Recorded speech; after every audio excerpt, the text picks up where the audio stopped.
Well, hello there, this is Tamil, and today I want to talk about layers in Clip Studio Paint. I will go over some basic stuff, and then we're going to get into more advanced things at the end of the video. First of all, you need layers and a document. So I already created the document. If you don't have the layer panel, which is at the bottom right, you can go into the window, click layer, and it should show up. I can't really paint on this because this is a paper layer. It comes with most of default Clip Studio Paint documents. If you double click on it, it's going to give you a color and it's going to fill in the entire canvas at all times. How do you create a new layer? Well, a simple thing to do is click right here, new raster layer, but it sometimes takes a little bit of time because you have so many layers, and that is why I use shortcuts. And the shortcut for creating a new layer is Control-Shift-N. Now we have two layers created, and a simple way of thinking of layers are paper that are stacked on top of each other, and you're looking from top to bottom at them. So basically it looks kind of like this. In the layer panel, it usually goes from top to bottom. So whatever's on top is going to be shown on top. And this is a very simple diagram that I made, and let's recreate it with actual layers. First of all, I have all of these things that I made for this diagram. It takes a lot of space, so let's shift select all of it. So click on this one, shift select at the top one. Now all of them are selected, and I want to put them in a group because it's easier to organize it that way. In order to make it in a group, you just do Control or Command G, and now you have a new group.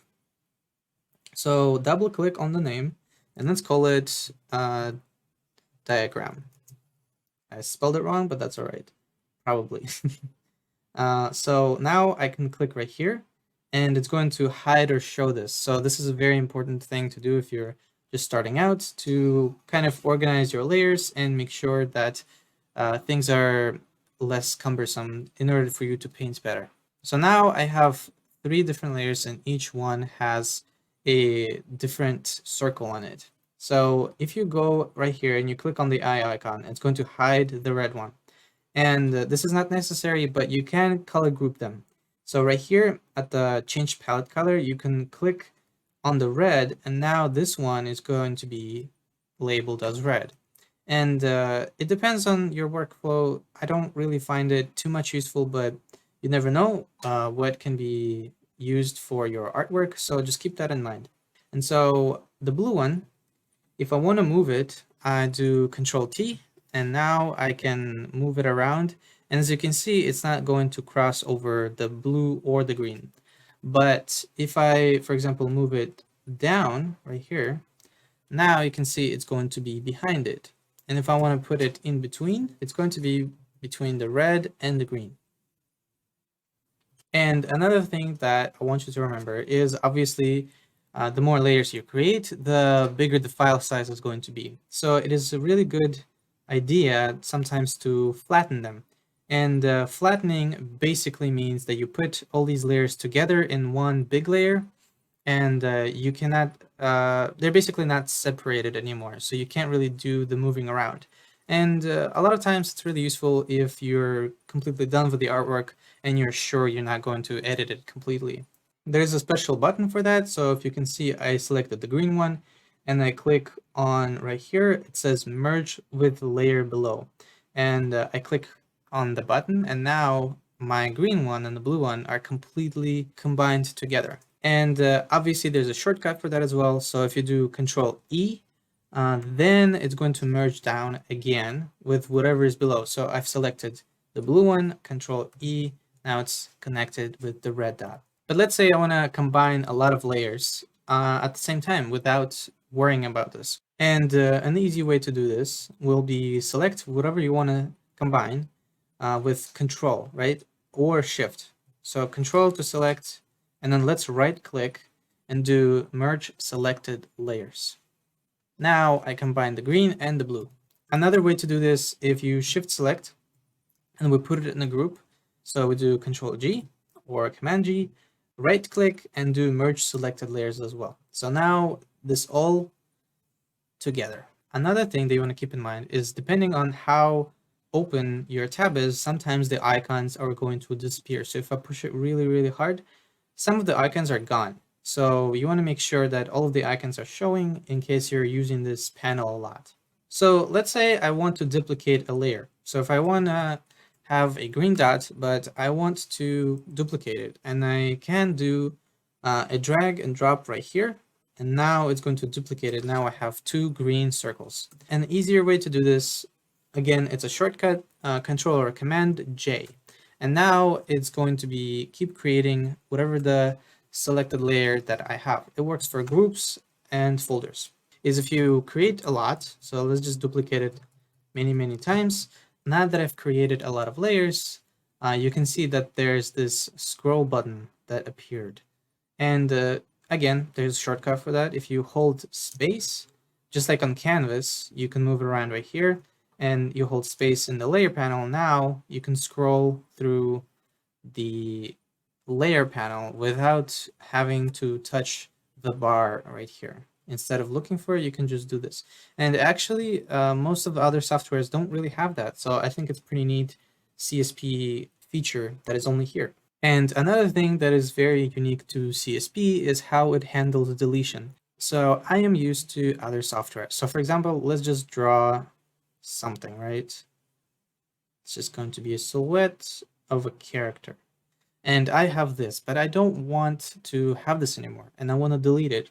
And if I do delete key on the keyboard, in other software, it's going to delete the entire layer. In Clip Studio Paint, it actually deletes the pixels. Let's do delete, and you can see that it deleted everything from what I've had from the character, but the layer is still there. So let's go back and, for example, name this character. And I click delete on my keyboard, and the character layer is still in the layer panel, but the pixels are gone. So it's basically not going to delete your layer, but it's going to delete whatever is on the layer. Just keep that in mind, because it was a little bit confusing for me before. If you want to delete the layer, you can just drag and drop this into the trash, and then it's going to delete the entire layer without keeping the layer itself, and it's going to be gone completely. Another cool feature that is only in Clip Studio Paint, I believe it doesn't have in the Adobe products, is that it has multi-layer editing. It sounds like a mouthful, but at the end, let's just do a simple cat or something like that.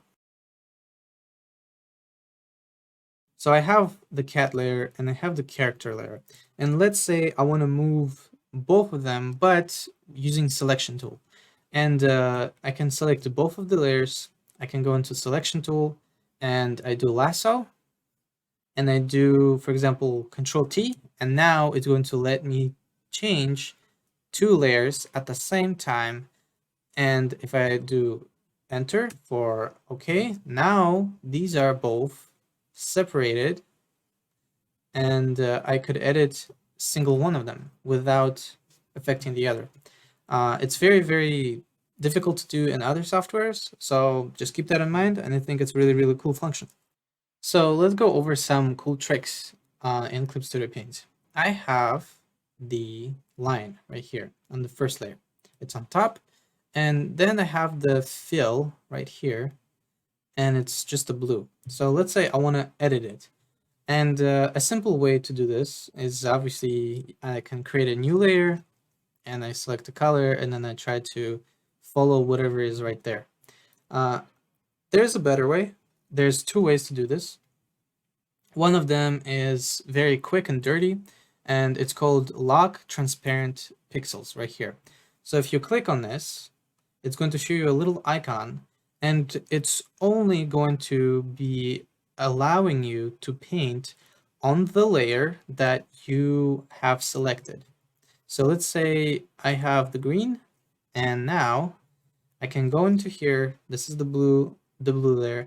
I can actually go here and I can paint with that. But as you can see, it doesn't go outside of lines. Like, I can do very rough outline like this and just go crazy, and it's going to only be affecting what's on the layer. The only problem with it is that it's basically destructive. So if I do Lock Transparent Layer and I do this, now that green is there forever. I can't really change it unless I go back and repaint it. A better way to do this is clipping mask. And clipping mask is very, very widely used for painting, and it's really, really useful. A simple way to do this is, let's create a new layer. You can do a shortcut, Control Alt G.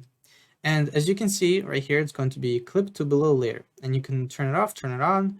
And I usually use the shortcut. I really don't use the button.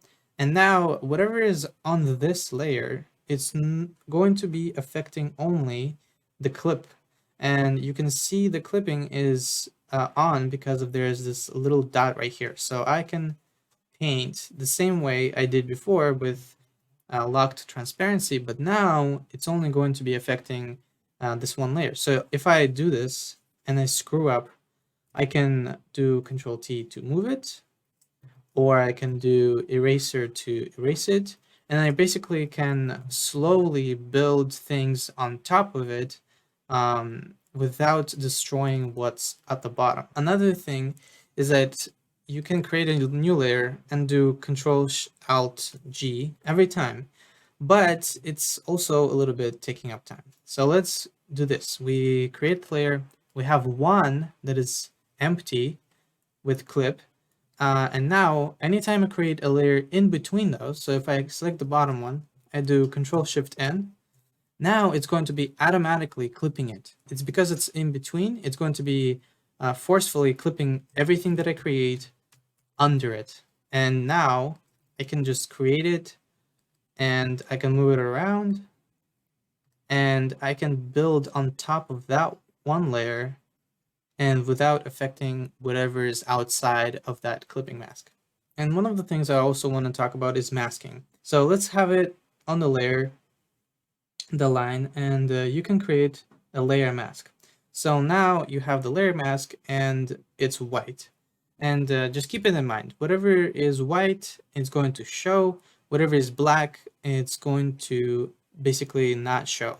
In order to remove it, it's a little bit, again, a little bit different in this software compared to other ones that I'm used to. So this is very simple explanation. You have the eraser, and now I can erase it, and it's going to be slowly removing whatever I have. And as you can see, it has that black dot right there, and it's indicating that it's going to hide the line.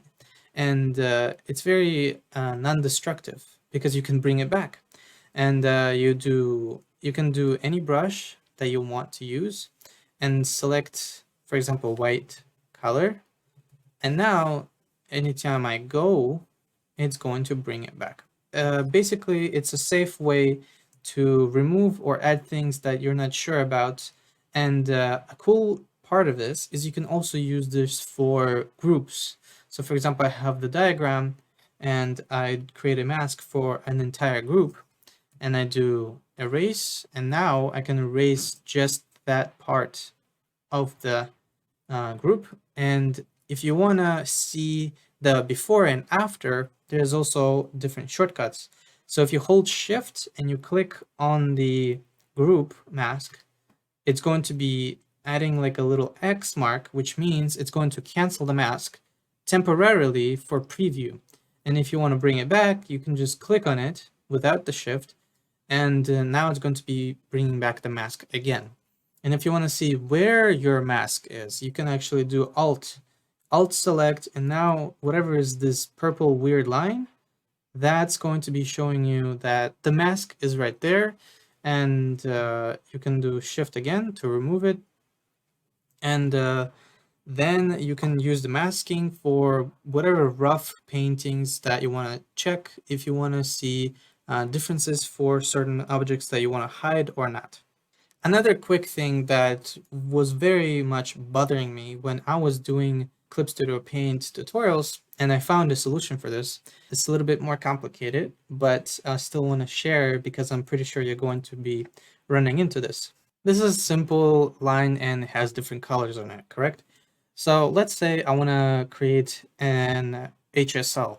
HSL, simply put, it's hue, saturation, and luminosity. And if I do new correction layer, which I actually have a video on separately, you can just drop it right here. And let's just do hue and like saturate it and make it super dark so you can see the difference. So you can see that it's inside the folder, and if I turn it off, it's going to change the color. So let's make one duplicate of these lines. So if I hold Alt and I drag it like this, now it's going to be created a duplicate. And I will drag this one. Actually, I'm going to put it on the bottom, and I'm going to move it. So now let's turn back the HSL. And as you can see, it's only going to be affecting what's inside the folder. And for me, I'm used to other software where it's actually affecting the entire picture. And two ways that you can fix this is if you put the HSL at the very top, so you take it out of the folder, and now it's going to be affecting everything. But another way to do this, if you do folder and you do blending mode. So there are different blending modes. I have also a separate video on this, which one you could use for painting, but normal, and there's a blending mode that I didn't touch on that video, is through. And if you click through, it's going to be letting the HSL affect the entire canvas. And another thing that I want to point out is that you can also clip layers to a group. And I do Control-Alt-G, and now I'm going to be able to affect just that group, which are the first line that I created. And the problem, small problem with this is that if you do this and you do through, it's not going to work. So if you have through, clipping doesn't really work, and it turns out to be gray outline. So if you do normal, that is going to be on the red. So what is another useful feature that you can use for your painting, for Clip Studio Paint? You can click on the layer with the right button, and there are many functions right here that you can look into yourself. But the one that I would recommend looking into is merge visible to a new layer. And it's really useful for separating certain things. So let's say I want to merge into a new layer. And now entire canvas, non-destructively, now I have it in a separate group, just like one layer. And if I remove the white and I do the same thing, so with transparent layers, I can do merge visible to a new layer. And now everything that I've painted before, it's going to be in a separate layer, just on top of this. So you can just mess around with that. There's also one thing that I want to show is if you have a layer. So if I have this purple and a separate layer, and let's say I don't want to touch it. If you have a background or a texture or anything like this, you can actually lock the layer. Right here, there's a small lock icon. You click on it and you can't affect the opacity or layer mode. You can't do anything to it. And you basically can't paint on it, and it's not going to be selected if you're trying to find that layer later. Let's go over effects in Clip Studio Paint as well for different layers. And if we draw anything at all, then we can apply the effects for layer from the layer property. In order to use the layer property, you can go into the window and right here, layer property. You have to have the layer selected, and in here you can find different effects. The first one is pretty simple. It creates an outline for the layer that you have. Let's pick a color that you can actually see, because before it was white. And once we add that, you can see that it's going to add an outline. And in here you can play around with thickness and anti-aliasing. I don't think that's really important. It depends how well your computer is working. One is more sharp, one is blending in with the canvas, which is like a little bit better. There's also a watercolor edge, which has a lot of settings, but personally, I don't really use a lot of this because I really prefer painting it on my own. Another one is actually tone, which is very useful for any people who do comics or manga. And a simple way to see this is to create a gradient from black to white. And once we created that, we can click tone. And now, depending on darkness of the color, it's going to create a halftone effect for it.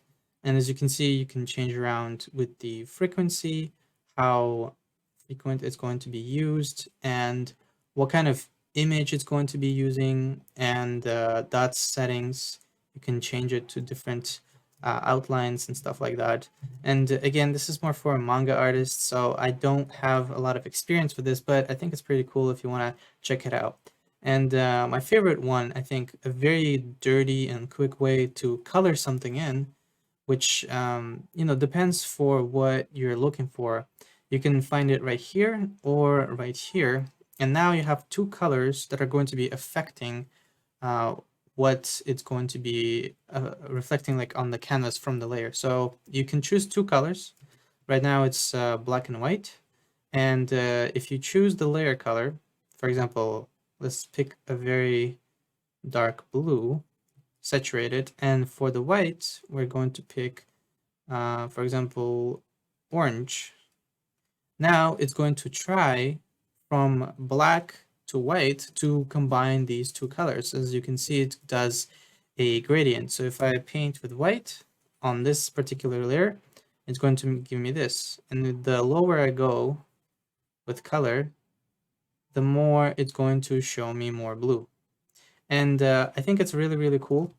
And it's pretty much similar effect to a gradient map, but it's more simplified and more quick. And another thing that I want to keep in mind is if you do color select, if you hold Alt and you color select, it's going to be choosing the color from the canvas. It's not going to give you the black, which is actually the color right here. No, it's going to choose what you have turned it into.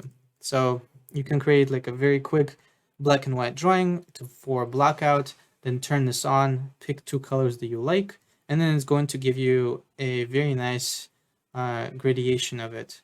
And the last very basic thing that I want to cover is opacity, which is depending on what the layer is going to be, you can lower the opacity of it and blend in with the rest of the canvas. It's pretty self-explanatory. If you have more colors and more photos, you can blend it in pretty easily and play around with the opacity. So let's just create a layer behind it. And let's, for example, do red. And now if you do opacity, it's going to give you blending with the background. It's pretty easy to use layers in Clip Studio Paint. I hope you learned something. Let me know if you have any questions. This is pretty straightforward tutorial just to get started and to not waste your time. And thank you for watching and happy painting.